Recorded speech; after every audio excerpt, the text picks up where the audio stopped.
சேதனனும் இங்கே மேடையில் அவரோட நிற்கணும் அப்படின்றது எங்களோட ஆசை. ஒரு 2-3 கேள்விகள் மட்டும்ண்ணே.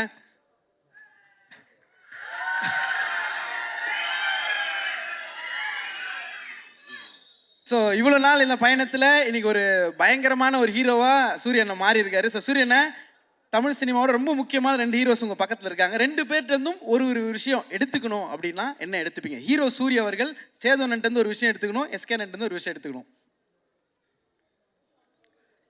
நான் தம்பிக்கிட்ட இருந்து அவரோட டான்ஸ் எடுத்துக்கணும்னு ஆசைப்படுறேன். எஸ்கேனன்ட்டு டான்ஸ், மாமா கிட்ட இருந்து body language. Okay, super. So இப்போ வந்து ஹீரோ சூரியனை ரீமேக் பண்ண போறாரு ஏதோ ஒரு படம்னா, எஸ்கேனோட படம் எந்த படம் ரீமேக் பண்ணுவீங்க? சேதனோட படம் எந்த படம் ரீமேக் இல்லைனா பார்ட் 2 பண்ணணும்னா அண்ணனோட எந்த படங்கள் எடுப்பீங்க? வருத்தப்படாத வாழ்வே சங்கம். அதுல அவரும் தானே ஹீரோ. இல்லண்ணே, அவர் இல்லண்ணே, அவர் வந்து உங்க ரோல் பண்ணோம் அப்படின்ற. அவர் ரோல் யாரு? போஸ். நீங்க கேளுங்கண்ணே, போஸ் பாண்டியா யாரு நான் பண்ணுவா? தம்பி நானே பண்ணிடுறேன். Double role, double action. பாத்தீங்களா? அதை கூட யாருக்கும் விட்டு தர மாட்டேன், நானே தான் பண்ணுவேன். தம்பி நீங்க பண்ணுங்க தம்பி. விஜய் பண்ண, விஜய் ஹீரோ, அவன் பண்ண மாட்டேன். வேற ஏன் தம்பி அடுத்து வளர்ந்து வர காமெடி பண்ணட்டும். சரி, ஓகே ஓகே. மாமா படம் வந்து சூது கவும். ஓகேண்ணே. கூடு விட்டு கூடு போயிறாரு சூரியண்ண. ஒரு நாள் எஸ்கேனோட பாடியில் உடம்புல இருந்தீங்கன்னா என்னென்ன பண்ணுவீங்க? ஒரு நாள் சேதனோட உடம்புல இருந்தீங்கன்னா என்னென்ன பண்ணுவீங்க? போயிட்டு ஒரு 10 பிடி தம்பி உடம்புக்கு போண்ட ஒரு 10 பிடி சட்டை போல டக்குன்னு அட்வான்ஸ் வாங்கிட்டு வந்துடுவேன். ஆமாம், எல்லாம் ஒரு 2030 வரைக்கும் டேட் இருக்காது. எல்லாம் பெரிய அமௌண்ட் வாங்கி பேங்கில் போட்டு நான் பாட்டுக்க போய் நறுக்குன்னு உட்காந்துக்கிருவேன். மாமா உடம்புக்கு போண்ட இங்கேயும் அதே மாதிரி நிறையா பேர்ட்டு அட்வான்ஸ் ஆகணும் இல்லாமல் இந்தி பக்கம் போயிட்டு வளைச்சு பாம்பே பக்கம் ஒரு 10 சக்கை வாங்கிட்டு அப்படியே ஆந்திவில் அமெரிக்கான என்ன மாமான்னு கேட்டு போகிற போக்கில் ஷாருக்கான வா மச்சான் சாப்பிடலாமான்னு கேட்டு அப்படி தீபிகா படிக்கணும் பார்த்துட்டு அவங்கள்ட்ட 5 நிமிஷம் பேசிட்டு அப்படியே வந்துடுவேன். பேசிட்டு அவன் தான் நம்ம வந்துடுவான். அதுக்கப்புறம் மறுநாள் இவங்க தானே, நான் ஒரு நாள் தானே, அதுக்கப்புறம் இவங்க 2 பேர் தானே பார்த்துக்கிற போகிறாங்க. ஏன்னா அதுக்கப்புறம் அவங்க ஃபேஸ் அவங்க பாடு.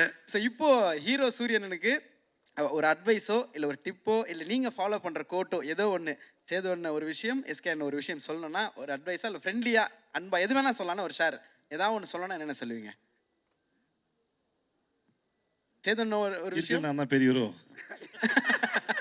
இந்த கேள்வி ஆரம்பிக்கும் போது ஏதோ நாங்கள் ரொம்ப சீனியர் மாதிரியும் இவன் ஏதோ எல்லாம் ஒன்றா வந்து தான். அட்வைஸ்லாம் ஒன்றும் இல்லை.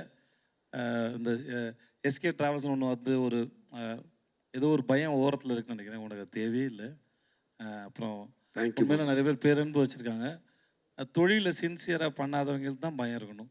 ரொம்ப நேர்மையாகவும் சின்சியராக பண்ணுற ஒருத்தர் தொழில் என்றைக்குமே விடாது. நீ வாழ்க்கை நல்லா இருப்பேன். நன்றி. பயம் அவசியம் இல்லாது. ஸோ இன்னைக்கு போனால் திரும்பி வந்துடுவோமோ அப்படின்னு உன்னை வேற ஒருத்தவங்க எப்படி பார்க்குறாங்கன்னு நினச்சி சந்தேகத்துக்கு தான் பதில் சொல்ல தேவையில்லைன்னு நினைக்கிறேன். நம்மளை என்னவா பார்க்குறோம் தான் எண்ட் ஆஃப் தி மேட்ரு. அதனால் வாழ்த்துக்கள். தேங்க்யூ மாமா. எஸ்கேண்ணே அட்வைஸ்லாம் சொல்கிற அளவு அட்வைஸ் இல்லைண்ணா, ஏதோ ஒரு விஷயம் ஒரு அன்பா ஒரு அன்பு அண்ணனுக்கு நீங்கள் இல்லை, அவருக்கு எல்லாமே தெரியும், கிளியராக தான் போயிட்டு இருக்காரு. நீங்கள் அவர் படங்கள்லாம் பார்த்தாலே தெரியும். ஸோ எதுவுமே நம்ம சொல்ல தேவையில்லை. ஒரு விஷயம், எங்கள் 2 பேருக்கு ஏதாவது இல்லைடா, இப்போ நாடகம்லாம் வச்சு பார்த்தா ஏதோ நாங்கள் வந்து சின்னதாக ஒரு பையன் வந்திருக்கான், அவனுக்கு ஏதோ அட்வைஸ் பண்ணுற மாதிரி இருக்கு.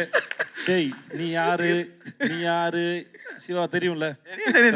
எனக்கும் தெரியும். இங்க பாருங்க, அதான் எனக்கும் அதான் புரியல. சைதாப்பேட்டையில் வெண்ணிலா கபல் நடிக்கும் போது இரவு முழுவதும் தம் அடித்து பேசியிருக்கோம். நிறைய கதை சொல்லியிருக்கான். அவன் வாழ்க்கையே ஒரு நாள் படமாகனா கூட சுவாரஸ்யமாக இருக்கும். இதுக்காக சொல்ல, நிஜமாக அவன் லைஃப் வந்து ரொம்ப இன்ட்ரெஸ்டிங்கான ஜேர்னி அவனோடது. அதனால் எங்கள் 2 பேருக்கும் இந்த இளைய தலைமுறைக்கு ஏதாவது அறிவுரை கொடுத்துட்டு போங்க. கண்டிப்பா நீங்க அவரை தான் கேட்கணும். அவர் ஈஸ்ட்மேன் கலர்ல இருந்து நடிச்சுக்கிட்டு இருக்காரு. அவர் நீங்க அண்ணனே இல்லைண்ணே, நம்ம சொல்றேன் சின்ன குழந்தை நட்சத்திரமா அறிமுகமாகி தம்பி போஸ்ட் பண்ணி கூட இருந்திருக்காரு தம்பி. அதனால அண்ணன் தான் அட்வைஸ் சொல்லணும். நான் அண்ணன் எதுனாலும் அட்வைஸ்லாம் இல்லை. இன்னும் நீங்கள் மேலும் எவ்வளோ உயரத்துக்கு போனாலும் கருப்பா லீனா ஒரு கதை நாயனா மாறினோம்னா எப்பயுமே விட்டுறாதீங்க. ஏன்டா அவனை எங்கே போனாலும் கூட கூட்டிகிட்டே போயிருக்கேன். இதை நான் சொல்வேன். ஒரே ஒரு ஃபைனல் ஆசை.